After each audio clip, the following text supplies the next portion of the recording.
Hello, Barkley Brookers.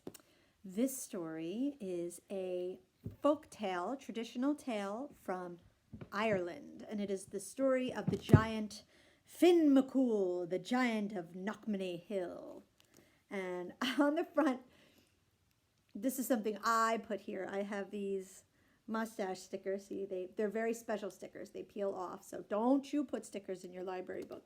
This also is a special kind of a plastic cover, so he doesn't really have that big giant mustache. I thought it would be funny to put it on there, so that's been on there for a while.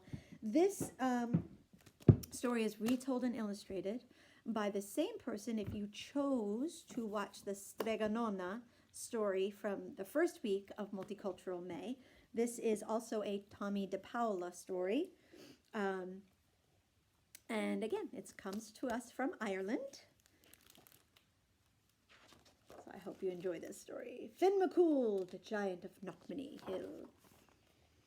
In olden times, when Ireland's glens and woods were still filled with fairies and leprechauns, giants too lived in that fair Emerald Isle. One of the finest of those big folks was Finn McCool, who was wed to the lovely great lass Unag. They made their home on the top of Knockmany Hill. So there's Finn McCool, and that's Unag. You can see they're giants. There's the sheep, and the fairies and the elves are there. Hey. Now, as any good giant, Finn McCool had his work to do, so he was often away from home. Lovely Unag didn't seem to mind, for there was plenty to keep her own hands busy, spinning and knitting, and even giving a pretty touch to their great house. Life was very pleasant indeed. One morning, when Finn McCool was busy working with his kin building a causeway to Scotland, a word came that Cuchulainn was coming.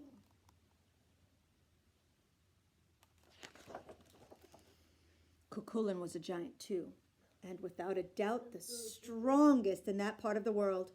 When he walked, the very earth trembled, and with one blow of his fist, he had flattened a thunderbolt so it looked like a pancake. He was so proud of that feat that he kept the thunderbolt in his pocket to show all just how strong he was. Every giant in Ireland had been given a good beating by Cuchulainn. Every giant, that is, except Finn McCool. And Cuchulainn swore by the green that he would never rest, day or night, winter or summer, until Finn McCool had been added to his list. So there he is, beating up on all the giants.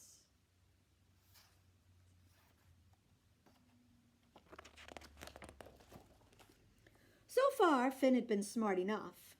He kept moving about whenever he heard that Cuchulainn was in the neighborhood. But this time, Cuchulainn was sure to get him. So Finn left the causeway and sped off for Knockmany Hill, his house, and his darling Unag. "Finn, me love," said Unag, greeting him at the door. "What brings you home so early from your work?"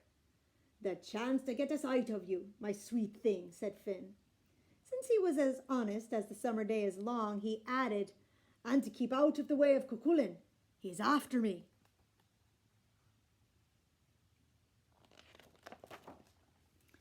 Unag soothed her husband. She brought him his slippers and lit a pipe for him. She stirred up the peat fire so it would be cozy, and then she set down a huge mug of stout and cut a gigantic slab of soda bread for her dearie. "Finn, husband of mine, enough is enough," said Unag as gently as she could. "For years you've been hiking round from one place to another to avoid this Cuchulainn. Why, you even built our house as high and as windiest of hills so you'd be able to spy him coming. You'll not get a moment's rest until you stand fast and face him." "Aye, I'll be getting plenty of rest if I stand fast and he knocks me down. I don't have the heart to face a man who can make a young earthquake just in his walk and who carries around a flattened thunderbolt in his pocket just to prove his strength."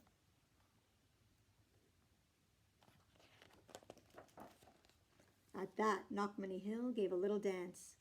"He's coming," said Finn, his face turning a fine shade of pale green.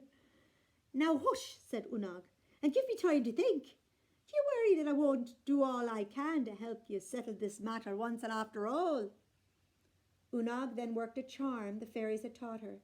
She took 9 woolen threads, each of a different color, and braided them into 3 braids. She put one round her right arm, one circling her heart, and a third around her right ankle. Now, nothing she did could fail. So here she is. She's got one round her arm, one round her heart, and one round her ankle. It's a little bit of fairy magic. Next, she sent around to all the neighbors to borrow 1 and 20 iron frying pans. She hid them in 1 and 20 loaves of bread that she baked in the fire in the usual way. She set them in the cupboard with some bread she had baked the day before, and then she took a pot of milk. She made it into a fresh wet cheese, and she put it along with some white stones at the foot of the cradle she had made up. "Now, me darling," she said, handing Finn some baby clothes, "put these on and do everything just as I'm about to tell you. And remember," she said at last, "Cuchullin's strength lies in the brass finger he has on his right hand. Now, quick, into the cradle, because I hear that man mounting at the door." So there's Finn, all dressed up like a baby. There she is, getting everything ready. "All right, woman," bellowed the giant at the door. "Where's that coward Finn McCool that I've been chasing after all this time?" "Well, well," said Unag, with her sweetest smile. "Now isn't that a shame?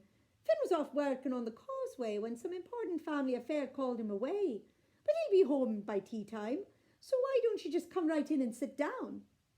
Poor Finn trembled in the cradle. There's Cucullin and Unag, and there's Finn in his cradle. "See this?" Cucullin said, pulling what looked like a pancake out of his pocket. "This was a thunderbolt, until I caught it and flattened it, and that's what I'm going to do with Finn McCool too." "Tisk, tisk," said Unag. "That may not be as easy as you think. Finn McCool's a big wrath of a man. Why, take a look at our little baby, and you might be getting an idea of the strength and breath of Finn himself." Cucullin peeked in at the cradle. "Chirrup," said the huge baby, looking back at him. "My," said Cucullin, "what a big boy." "While you're waiting, why not have a bite to eat?" said Unag. She put some loaves of bread on the table, along with a can or two of butter and a pile of cabbages.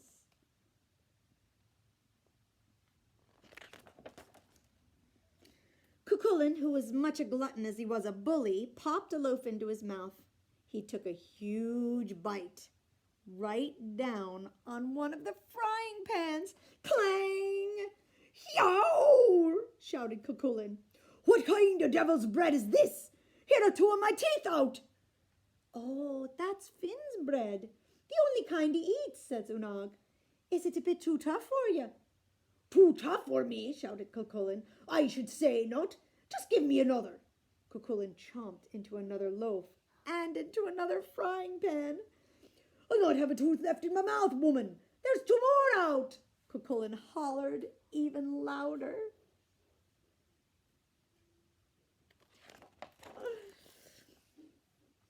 The baby began to holler too. "Hungry, hungry, hungry! God bless you." "Ah, sweet dumpling," said Unag, and she handed baby Finn a loaf. And because there was no frying pan in it, Finn ate it right down. "More," said the baby, and he gobbled up another loaf. "Seems a strong lad," said Cucullin, getting a little bit worried. If this was the baby, the father must indeed be a bit stronger than Cucullin thought. "Ah, yes," said Unag, beaming. "Why, instead of dollies, he loves to play with those white stones by his cradle. Show the nice man, baby dear."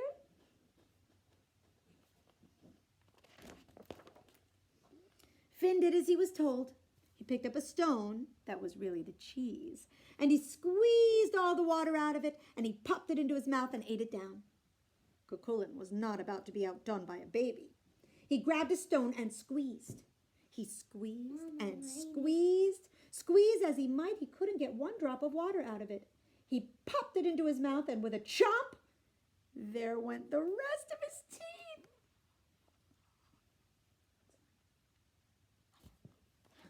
I'm reading because I need the iPad. Oh, well, you'll have to wait a little bit longer. We're almost done. The howl that came out of him almost broke all the windows. And when he finally calmed down, Cucullin said to Unag, "What kind of teeth does that lad have? They must be made of iron. Let me see your choppers, baby."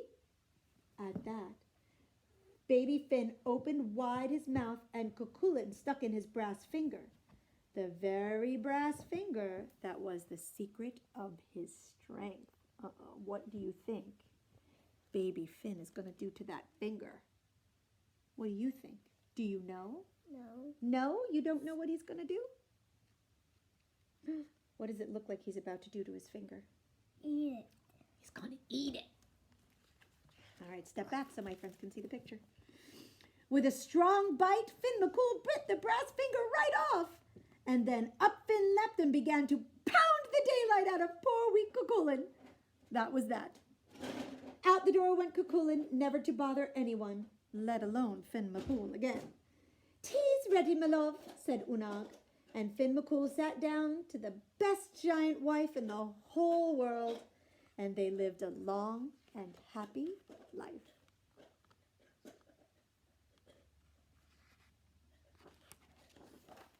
All right.